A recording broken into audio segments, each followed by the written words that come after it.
Hello বন্ধুরা, আজকে দুপুরে কি মেনু করেছি সবটা তোমাদের সাথে শেয়ার করব।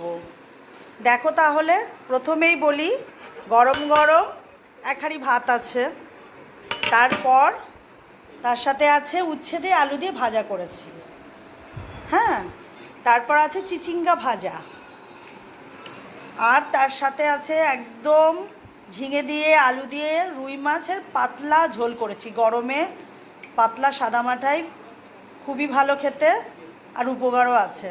তোমরা খেয়ে দেখবে ঝিঙে দিয়ে আলু দিয়ে মাছের ঝোল করে, কার কেমন লাগে কমেন্ট করে জানিও কিন্তু প্লিজ।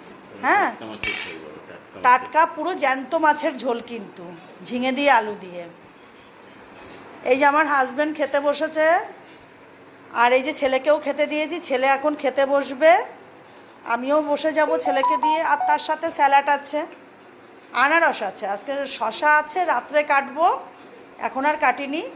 শশা আমাদের 12 মাসই থাকে, যেহেতু সুগার আমাদের দুজনেরই, যার জন্যে আমাদের শশা লাগে 12 মাস।